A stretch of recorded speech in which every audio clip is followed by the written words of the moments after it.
I was never good at literature. Not because I didn't care, I did, in a distant, abstract way. I liked stories. I liked ideas. But I hated writing about them.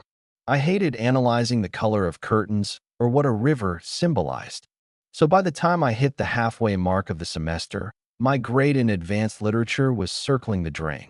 And just when I thought it couldn't get worse, Professor Allen, our monotone, tweed-loving instructor, announced his sudden retirement due to personal health matters. We didn't ask questions. We were just glad class was canceled for a week.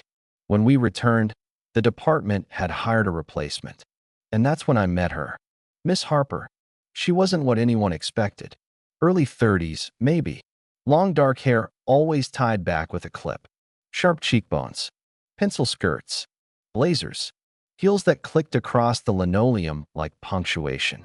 She walked into the room with a quiet confidence that made people sit up straighter. The guys exchanged glances. The girls looked her up and down. And I forgot how to breathe for a moment. "Good morning," she said, setting her leather-bound notebook on the desk. Her voice was low, even clear. "I'm Miss Harper. I'll be taking over your class. I expect you to treat this as a continuation, not a reset." And then she turned and began writing on the board, quotes from Virginia Woolf and Salinger, her handwriting neat and controlled. I don't remember much of that first lecture, only that I spent most of it staring at the way she held the marker, how her blouse curved when she reached up to write, how her heels lifted just slightly when she leaned on tiptoe. It wasn't lust exactly. It was magnetism, something in the way she moved. The way her gaze lingered a second longer than needed when she asked, "Are you following so far?" At one point, she caught me staring. Not just glancing, staring. I looked away quickly, face burning. But she didn't scold. She just raised an eyebrow, as if filing it away for later. After class, as students filed out, I lingered. Half by instinct, half because my brain was still foggy. "Mister?" she asked, looking at the roster. "Tyler," I said. "Tyler Grant." She nodded. "You've been quiet." I shrugged. "I'm not great at this subject." Her lips quirked.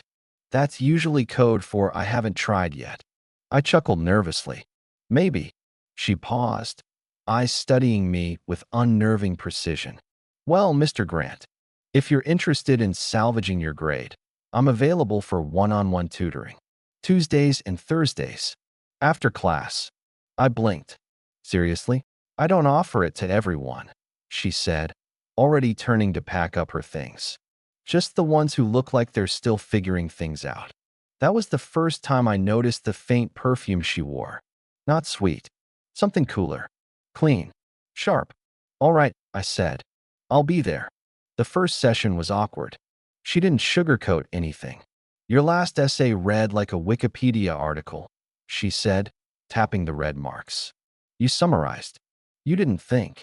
I wanted to argue, but the way she said it, so calm, so certain, made me shut up and listen. She asked me questions. Real ones. Not multiple choice, not quotes to memorize. Just why. Why did the character do this? Why did the author write it that way? And when I answered, fumbling and hesitant, she didn't laugh. She leaned in, elbows on the desk, nodding slowly. "That's better," she said once. "Now we're getting somewhere." Over the next 2 weeks, our sessions became a rhythm. Same classroom, same time. She always dressed like she was going somewhere important afterward. Heels, tailored jackets, silk blouses. I tried not to notice, but I did. Everyone would. And then came Thursday. I arrived late, rushed in, out of breath, apologizing. She was already seated at the front table, legs crossed, flipping through a stack of essays. She didn't look up. "You're 10 minutes late." "I know, I'm sorry." "The printer in the library." She held up a hand. "Sit." I did. She turned a page, glanced at me, and said, "Try not to get distracted this time." I blinked. "Excuse me." She adjusted the hem of her skirt just slightly, like it had ridden up as she crossed her legs, then met my eyes again. Unblinking, I swallowed hard. "I wasn't trying to be." "Weren't you?" she asked softly. And then she slid a blank paper across the table. Let's see what you've learned. No notes. 10 minutes. Analyze the passage. My hands shook a little as I picked up the pen. Not because I was nervous about the passage, but because I couldn't tell if I'd just been tested or warned. That Thursday stayed with me longer than I expected. The moment she adjusted her skirt, the way she said it, "Try not to get distracted this time." It echoed in my head like a riddle with no answer. Was she teasing? Testing boundaries? Or was it just her dry sense of humor, sharpened by years of dealing with awkward students? I didn't know. And that uncertainty became a problem, because now I was hyper-aware of everything. The way her voice dropped when she got serious. The way her hair shifted when she leaned forward. The way her blouse sometimes gaped ever so slightly when she moved. I hated that I noticed these things. Hated that I couldn't stop noticing. The next tutoring session, I arrived early. Too early. She wasn't in the classroom yet, so I sat in the desk nearest the window, trying to look casual. I'd barely started scrolling my phone when the door opened, and there she was, carrying her bag and a coffee, heels clicking sharply on the tile. "You're eager today," she said without looking at me. "Better than late, right?" She smirked and set her things down. Let's see if that enthusiasm shows on paper. We went through a mock essay outline. She corrected my passive voice, circled weak transitions, asked if I actually understood the theme of identity in the bell jar, or if I was just copying phrases from SparkNotes. I admitted the latter. She wasn't surprised, but there was something different about how she talked to me now. Not just firm and professional, but focused, like I wasn't just a student. Like I was someone worth breaking the rules for, if only slightly. As we wrapped up, she stood from her chair and walked to the board. Her hand reached up to erase something, and her blouse rode up, revealing the faint line of skin above her waistband. I looked away. Too late. "Still distracted?" she asked without turning. I coughed. "No." She didn't respond, just erased the board slowly. Then, over her shoulder, "Good." The following week blurred into more tutoring, more private moments that didn't feel entirely academic. One afternoon, she handed me her personal copy of a novel, pages highlighted and underlined in ink. "I want you to read this," she said, but read it like someone who has questions, not answers. I flipped through the book. "You annotate everything?" "Only the ones that matter." That line hit differently. I didn't know why. The Thursday after, she wore a deep green blouse and black skirt. Something about the color made her eyes sharper. The sun was already down when I arrived, and the classroom lights cast a warm yellow glow. It didn't feel like a classroom anymore. It felt smaller, quieter, more intimate. As I walked in, she was leaning against the edge of her desk, arms crossed, one leg bent slightly behind the other. Casual, but deliberate. "I didn't bring my notebook," I said, realizing it too late. "That's fine," she said. "We're doing something different today." I froze. Like what? Discussion. Verbal only. No paper. No hiding behind half-written sentences. She gestured to the front row. I sat. She stayed standing. "Tell me what you think the author meant by the final chapter of The Stranger. Don't repeat the lecture. Don't quote me. Just tell me." I swallowed. "I think he wasn't trying to justify anything. He just wanted to feel something." "Anything." She tilted her head. "Go on." I struggled to find the words.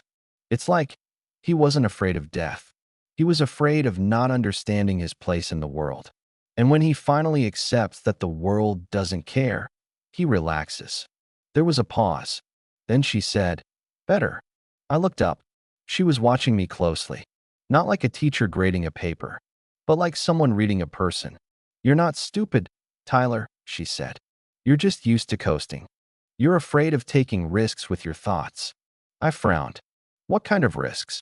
She didn't answer, just walked slowly back to her chair, sat down, crossed her legs. The silence between us stretched. Then, "You keep looking at me like you're waiting for something." I blinked. "What?" She leaned forward. "You think I don't notice? Every time I adjust my skirt, every time I turn around, you flinch." My chest tightened. "I'm sorry. I didn't mean. I didn't say stop." Silence.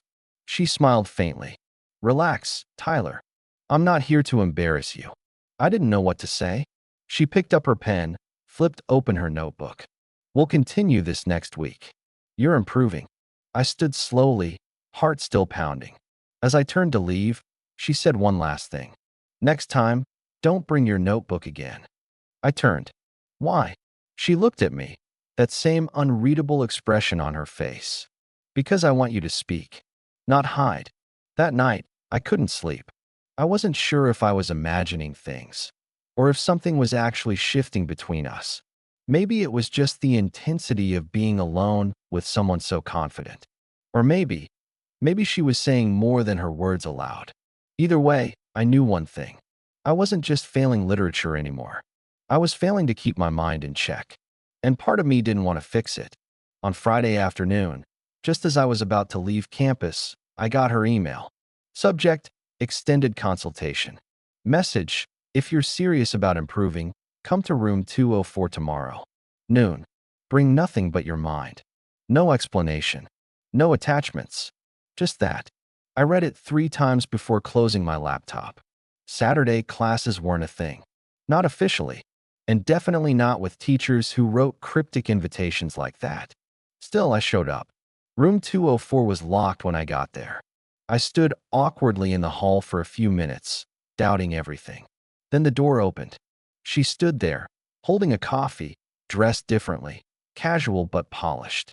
Slim black pants, sleeveless gray top. Her hair was tied back, but messier than usual. No heels this time. Bare feet on the cold tile. You came, she said, as if she hadn't given me much of a choice. You invited me. She stepped aside. Come in. I did. The classroom felt wrong in daylight. Too bright. Too clean. Too exposed. She closed the door behind me, and the sound echoed off the walls. No one else is in the building today, she said. They shut the heating off on weekends. But I like the silence. She walked to the desk and perched on the edge. Sit. I sat, same desk as always. She didn't bring any papers. No folders. No laptop. I've been thinking, she said. You don't struggle with comprehension. You struggle with containment. I frowned. What do you mean? She crossed her legs, slowly. You absorb things, but you don't know where to put them.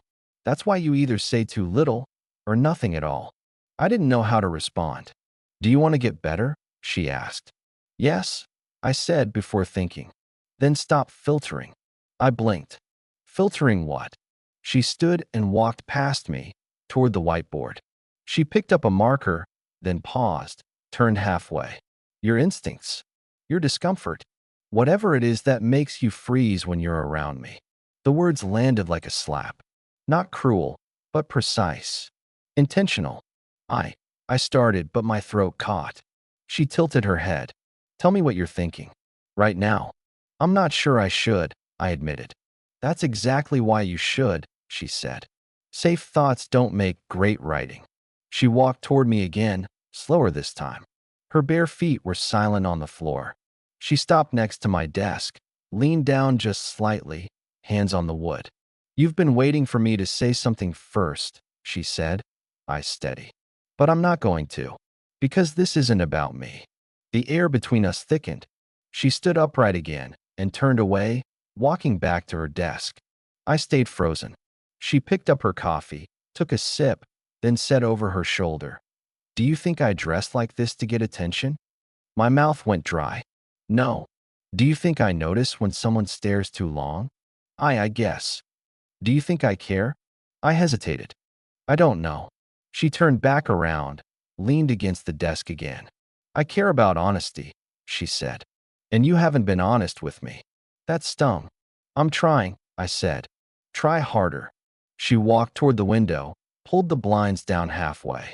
Soft light filtered into the room, turning everything golden. When she turned back, her tone had shifted, quieter now. When I started teaching, I thought I had to be distant, she said. Untouchable. But that makes people shut down. So I started choosing honesty, even if it blurs a few lines. She stepped closer again. What are you thinking now, Tyler? I'm thinking I don't know where this is going, I said honestly. She nodded once. That's the right answer. We stood there for a moment, the space between us small. Her hand brushed mine, accidental maybe, but neither of us moved. And then she said, "Let's get some air." We walked outside. The campus was empty, trees swaying in the wind. She led me toward the back garden near the faculty lounge, someplace I'd never even noticed before. Stone benches, ivy-covered walls, the kind of place made for solitude. She sat. I followed. "I wasn't testing you that day," she said suddenly. When I adjusted my skirt, "I wasn't trying to provoke you." I looked at her. "Then what were you doing?" She smiled faintly, breaking the rhythm. I exhaled. "Well, it worked." She laughed. I knew it would. We sat in silence. Not uncomfortable, just quiet. And then she said something I didn't expect. "Do you want me to stop?" I looked at her, heart hammering. "Stop what?" "This," she said, motioning between us. "The signals, the blurred lines, the part of you that's not sure if this is real." "I don't want you to stop," I said, low and clear. Her expression softened. "Then I won't." Another pause. Another shift. "Come back inside," she said. "There's one more thing." We returned to the classroom. She closed the door again, this time slower. Not dramatic, just final. Then she sat at the desk, opened a drawer, and pulled out a small paperback. "Read the last chapter," she said, handing it to me. Out loud. I took the book, flipped to the final pages. The room was still. Her eyes never left me as I began reading. At first my voice wavered, but then I found the rhythm, and with every word, I felt something change. Not just in the room, but in me. By the time I finished, she stood and walked over slowly, took the book from my hands. "You didn't hesitate," she said. I shook my head. "Not this time." She looked at me for a long moment, and then she smiled. Monday's class felt like walking into a different world. Same desks, same whiteboard, same buzz of the overhead lights. But everything felt heavier, warmer, like the air had kept the memory of Saturday's silence. I sat in my usual spot, watching the clock tick toward noon, wondering if she would treat me any differently now, or worse, pretend nothing had happened. She entered 2 minutes late. Hair pinned back, navy skirt, white blouse, glasses low on her nose as she carried a folder under her arm. "Morning," she said to the room, as usual. But when her eyes met mine, just briefly, something passed between us. A flicker, not quite a smile, not quite nothing. She taught like she always did, precise, articulate, engaged. But I noticed the small changes. The way she held eye contact with me when asking questions. The way her fingers lingered on my desk when handing back papers. The way she stood a little closer when we read a passage aloud together, her voice just above my shoulder. It wasn't obvious. No one else would have noticed. But I did, and she knew I did. After class, she didn't ask me to stay. She didn't say a word. But when she paused by my desk before leaving and said, "You're finally focusing," I knew it wasn't about academics. She walked out, and I sat there, still gripping my pen, not sure whether to laugh, exhale, or chase after her. Instead, I packed up my things and left. That Thursday, our tutoring session began like any other. The room was quiet, the windows half open to let in the afternoon air. She wore dark gray slacks and a soft green sweater, sleeves rolled just below her elbows. Her glasses were gone. "You look tired," she said, sitting across from me. "I didn't sleep much." She raised an eyebrow. "Still thinking too hard?" "Maybe." She didn't press, just opened her notebook and gestured for me to begin. We reviewed a passage from a streetcar named Desire. Her questions were sharp, her tone clinical, but her body language told another story. She leaned in closer when I spoke, tilted her head when she listened, let her fingers graze mine when passing the book. Eventually, I couldn't take it anymore. "This isn't just tutoring," I said quietly. She didn't flinch. "I know. And it's not just in my head." "No," she said. "It's not." That silence again. "What do we do?" I asked. She closed her notebook slowly. "We remember where we are." I nodded, though the answer didn't satisfy either of us. She stood and walked to the window, looking out over the quad. I've seen students develop crushes before, she said. It's part of the job. But this isn't that. No, I said. It's not. She turned back, arms crossed, something unreadable in her expression. You've changed, Tyler. Not just since the semester began, but since Saturday. You changed me, I said. She let that hang in the air. Then, it wasn't intentional. I didn't come here looking for this. I believe you. She walked slowly back to the desk, sat down again, closer this time. Are you afraid of what this is? She asked. No, I said, but I'm afraid of what it means. That's the right kind of fear, she said, voice soft. Then, reaching slowly, she placed her hand over mine on the table. No hesitation this time. No flickering glances. Just warmth. Steady and silent. We stayed like that for a long time. No need to speak. No need to explain. The semester moved forward. Our sessions continued, sometimes about literature, sometimes not. The lines stayed blurry, but never broken. She never crossed them. Neither did I. But everything felt charged. Every word, every pause, every shared look over a page or across a hallway. She never touched me again during school hours.